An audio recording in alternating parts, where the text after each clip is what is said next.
Hello everybody. Welcome once again to another edition of Quick Trivia with Mike. It's the weekly game show right here on channel 955 where we test your knowledge of facts. Sometimes a little bit more historic in nature, sometimes very contemporary. Hopefully always a lot of fun. I'm your host and the quizmaster, Mike Brever. Sit back, relax. Let's have a little bit of fun for the next half hour, shall we? As you know, a new tradition here at Quick Trivia with Mike, we begin our program by going through the list of birthdays right here at East Castle Place. Let's get right into it, shall we? On June 27th, Dr. Theodor Kachin is celebrating the 54th anniversary of his 29th birthday. On July 1st, Margot Fry, the 51st anniversary of her 29th birthday. On July 3rd, Nancy Bolander, the 54th anniversary of her 29th birthday. And also on July 3rd, Eleanor Gorton. So happy birthday to all you birthday kids out there. I hope you have a great day on your actual birthday. And you know, you should have a great week as well. So happy birthday, and if you see any of them in the hallway, please wish them a very happy day. Now, on a personal note, you see these glasses I'm wearing? These are not my regular glasses. These are identical to my regular glasses, but they're my old glasses. Earlier this week, I lost my glasses, and they're somewhere here at East Castle Place, laying on a floor, sitting on a desk, whatever. I have the same problem many of you have. When I wear my face mask, my glasses fog up. I have a habit of taking them off.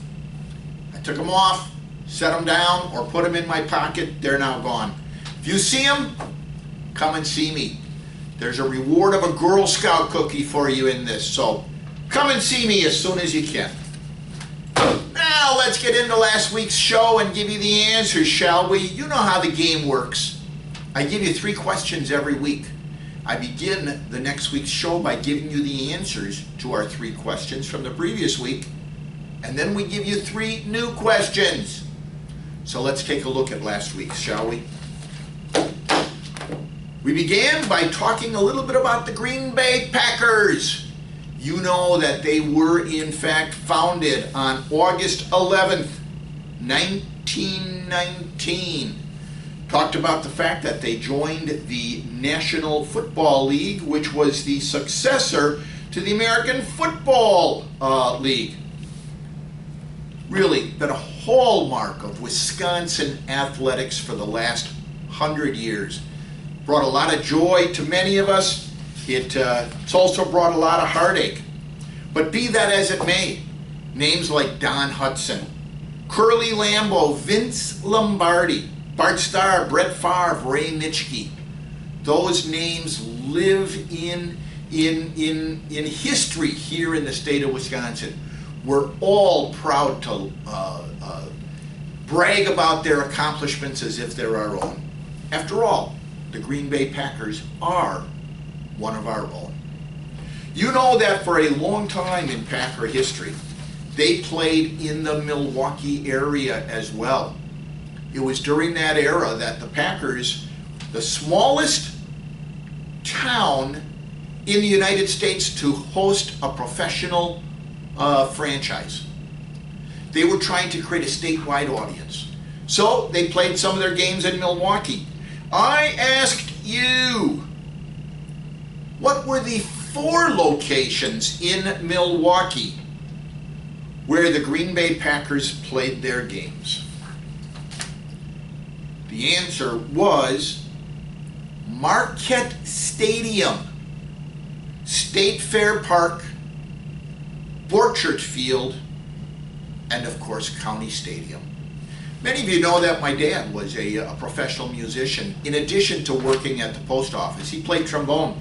He played many Packer games at County Stadium. You know, in the stands during timeouts and intermissions, the band would play. My dad was always a part of that. So there you have it. County Stadium, Marquette Stadium, Borchard Field, and State Fair Park. 4 locations where the Green Bay Packers played in the Milwaukee area, in addition to playing in Green Bay. Question number 2, we talked about Galileo Galilei. Talked about the fact that he was a proponent of the science which proved that the Earth rotated around the sun. There was a religious doctrine at the time of Galileo which indicated that the Earth was the center of the universe and all things rotated around the Earth. Catholic Church really held true to that because there were some scriptures which seemed to indicate that. Specifically, Psalm 93 chapter or verse 1, Psalm 96 verse 10, Chronicles chapter 16 verse 30, Psalm 104 verse 5, and Ecclesiastes chapter 1 verse 5. All of these seem to indicate that the Earth is the center of the universe and everything revolves around it. The church saw it as a threat to their faith and their doctrine. If someone like Galileo said differently, they prosecuted him based on the evidence of heliocentrism, which stated, of course, that everything rotated around the sun. He was found guilty by Pope Urban VIII, sentenced to house arrest for the rest of his life for heresy. I asked you, in its infinite wisdom, remembering that Galileo was put on trial June 22nd, 1633, when did the Catholic Church reverse the conviction of Galileo and in essence exonerate him? The answer? 1992. It took till 1992 for the Catholic Church to admit that maybe they were wrong. Maybe they were wrong in declaring that everything rotated around the Earth. Only 360 years later, the church gets around to it. I've often said, though, if you've ever heard me talk about faith and religion, as you measure time, politicians measure time in 4-year increments, the time till the next election. The church measures time as well. The church measures time in centuries. So 300 years to reverse a major doctrine, probably not that bad. Our third question, we talked about Jane Russell, the wonderful, wonderful actress, singer, and model. She was one of Hollywood's leading sex symbols in the 40s and 50s. Howard Hughes, in his movie The Outlaw, really burst her on the scene as a Hollywood star, someone who could bring audiences out just because of their name. She also starred in Gentlemen Prefer Blondes. Well, she also starred in a movie with Bob Hope called Pale Face. And Bob Hope was famously quoted as saying, "Culture is the ability to describe Jane Russell as how?" That was my question. Culture is the ability to describe Jane Russell as how? And the answer was, culture is the ability to describe Jane Russell without moving your hands. Without moving your hands. That's how Bob Hope described culture in a joke. There's a famous movie now called Forrest Gump. Tom Hanks plays just a wonderful role. But there's a famous quote of Tom Hanks in Forrest Gump. And it is, I quote, and that's all I have to say about that. Culture is describing Jane Russell without moving your hands, and that's all I have to say about that. You know we have a tiebreaker here at Quick Trivia with Mike. The tiebreaker is identify the bumper music. At the beginning and ending of the show, we play a snippet of a very famous song. We've often had different genres that we've used in the past. That's the tiebreaker, however. If two or more of you have the same number of questions correct, the tiebreaker is who can identify the music. The music last week was Saved by the very famous jazz artist Laverne Baker. Laverne Baker, born November 11th, 1929, died March 10th, 1997. Saved. Just a wonderful career for Laverne Baker. That was the bumper music from last week. By the way, she also was very famous for a couple of other ones. Jim Dandy, Tweedledee, and I Cried a Tear, the very famous song from 1958. Who got the answers right last week? Well, we had two winners. Two winners got all three correct. I should point out, by the way, that Alex Hill, in the question about Galileo, actually gave us a more thorough answer. His answer was, in 1992, Pope John Paul officially declared that on the basis of study by a panel that he had set up earlier, Galileo was not guilty of heresy, just as our official answer stated. But Alex went on to state, however, as early as 1744, Galileo's book in which he argues for Copernican's model was removed from the index of banned books. And in 1820, the cardinals of the Holy Inquisition agreed that the Copernican cosmology was correct. So although he was officially exonerated in 1992, there were some things that happened as much as 150 years earlier that really kind of set the record straight. Only 200 years after he was initially excommunicated by the church.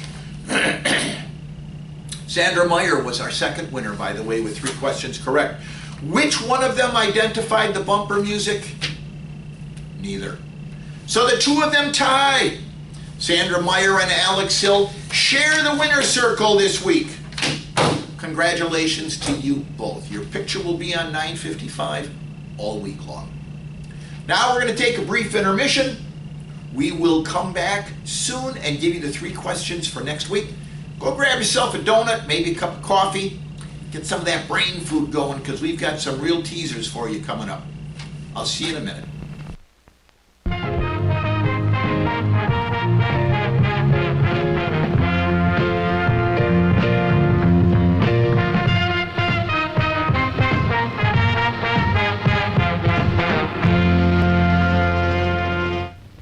We've been going together for 3 years now. 4. Charlotte, will you be my... Yeah. My... Oh, my. It's a gorgeous car. What is it? It's a new Dodge Charger. A Dodge Charger 500. Dynamite. Yeah. What's that? That's the optional Hertz shifter. Elliot? Yeah. Hey, where are the headlights? They're hidden where the bumper loops around the grill. Hey, these are new high-back seats? Yeah. See how nice they fit? My name's Sheila. What's yours? Elliot? That's a cute name. Bet it really rides smooth. Huh, El? Why don't we find out? Elliot! 1970 Charger 500. If you can cope with a whole new image, you could be Dodge material. Welcome back to the second half. I hope you had a great intermission. Maybe grab that donut or cup of coffee like I recommended. Let's get right into it, shall we?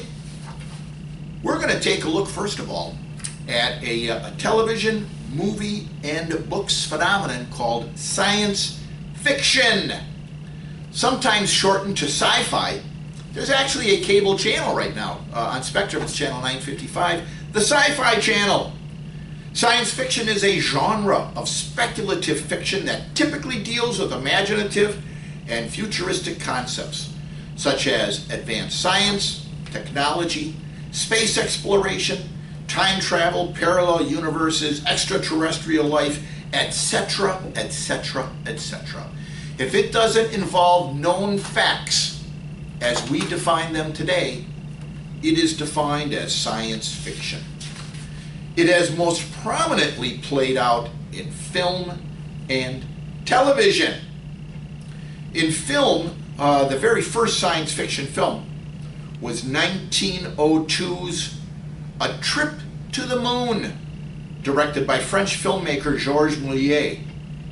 It was profoundly influential on later filmmakers, bringing a different type of creativity and fantasy to their art. 1927's Fritz Lang, Metropolis, brought an element of politics, ethics, morals to the genre of science fiction as well. Just a wonderful, wonderful movie. 1968's 2001 A Space Odyssey by Stanley Kubrick really brought it forward into the contemporary definition of art. Wonderful soundtrack from the movie as well. Really made you stop and think. I thought it's just a wonderful movie. Of course, George Lucas with the Star Wars series of movies really redefined science fiction as we know it today. Television, of course, is not to be left behind.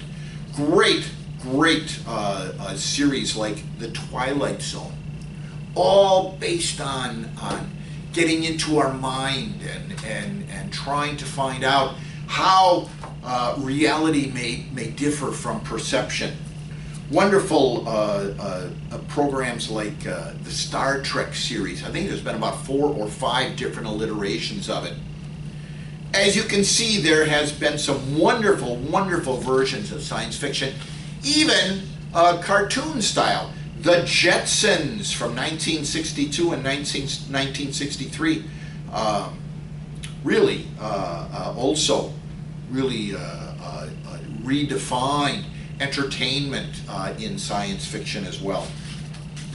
My question to you, on June 27th, 1949, the very first American sci-fi TV show on the Dumont Network debuted. What was the very first American science fiction TV show which debuted June 27th, 1949 on the Dumont Network? That, my friends, is question number 1. Question number 2.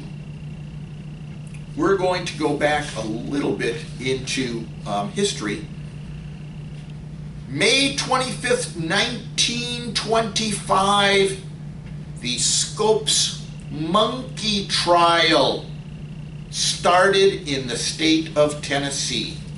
The Scopes trial, formerly known as the State of Tennessee versus John Thomas Scopes, and commonly referred to as Scopes monkey trial, was an American legal case which actually challenged the Tennessee Butler Act, which made it illegal for schools to teach anything that wasn't in the Bible, but it manifested itself in the theory of evolution. As you know, the Bible really focuses on creationism, evolution, specifically the way that Darwin started demonstrating it, really goes into saying that the earth is hundreds of millions of years old. If you take the literal version of the Bible, it says the earth is 6,000 years old.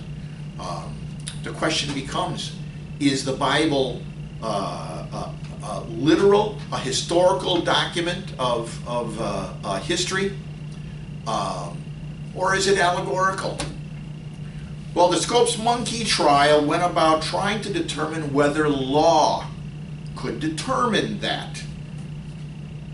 Scopes, the trial was actually, John Scopes was accused of violating the Tennessee Butler Act, which made it unlawful to teach human evolution in any state-funded school.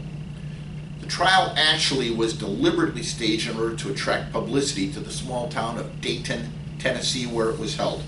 You had 2 really wonderful attorneys, giants of their day. Clarence Darrow defended John Scopes. William Jennings Bryan former presidential candidate actually, defended the state of Tennessee. And in reality, he felt he was defending the Bible. Again, the trial was deliberately staged to test the validity of the law. The law was originally presented by John Washington Butler, a Tennessee farmer and head of the World Christian Fundamentals Association. He lobbied the state legislature and passed the Anti-Evolution Law. Butler Act was passed in Tennessee on March 25, 1925.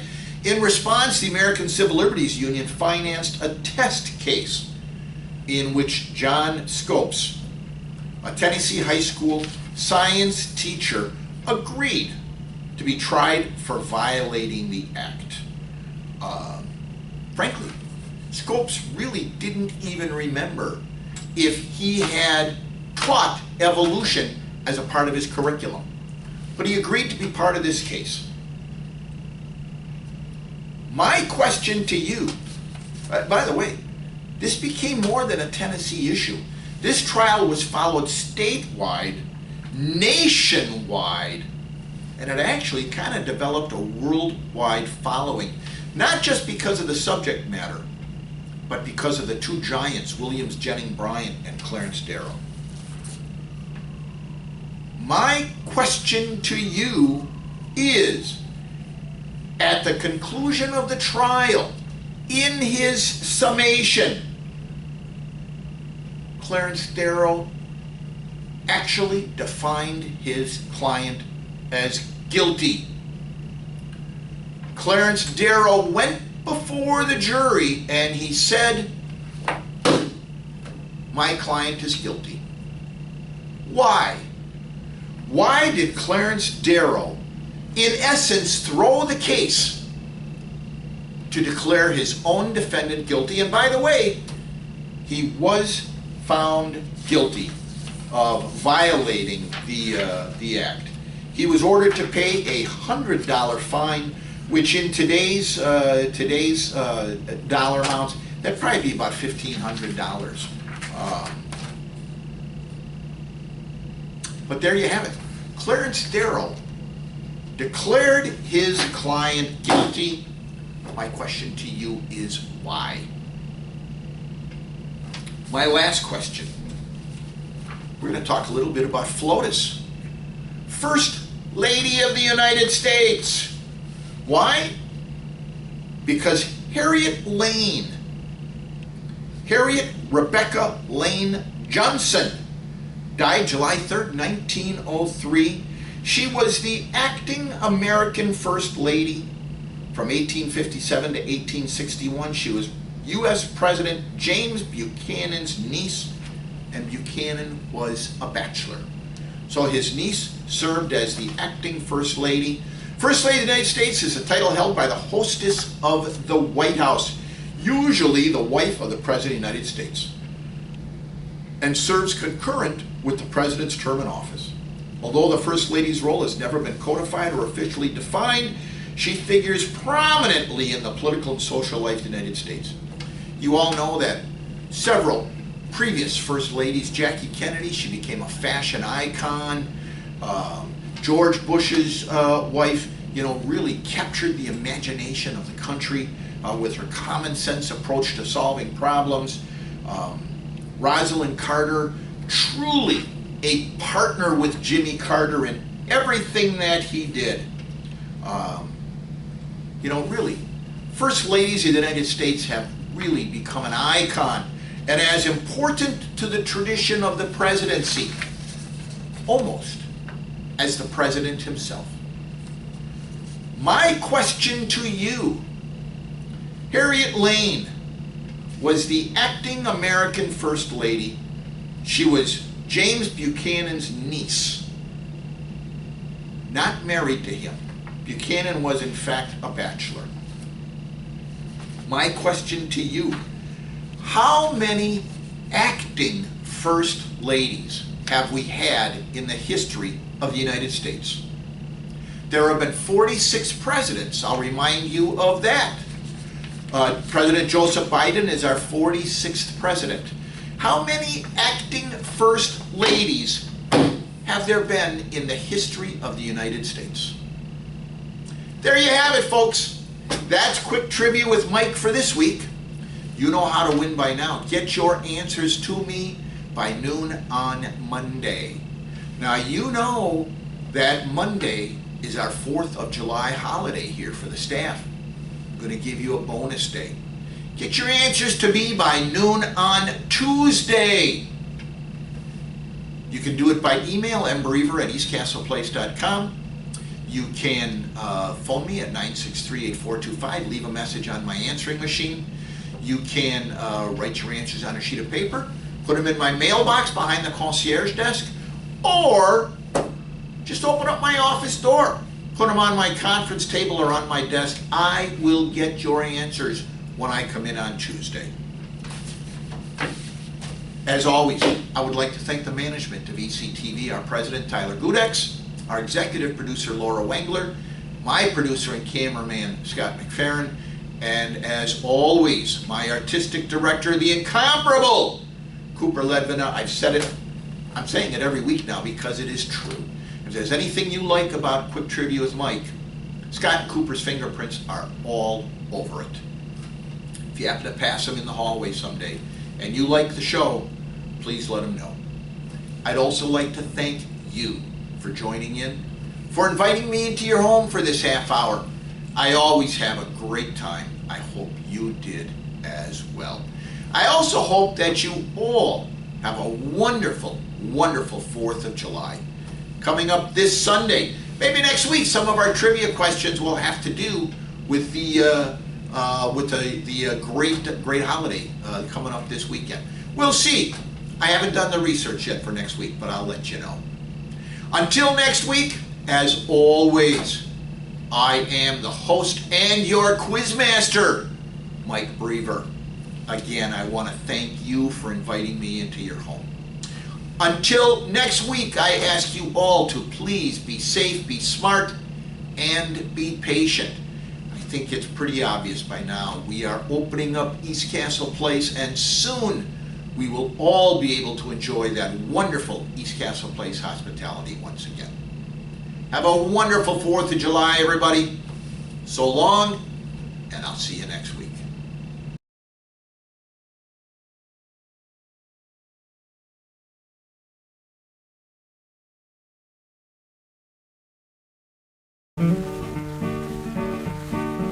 There was a big high wall there that tried to stop me. Sign was painted, said private property, but on the back side it didn't say nothing. This land was made for you and me.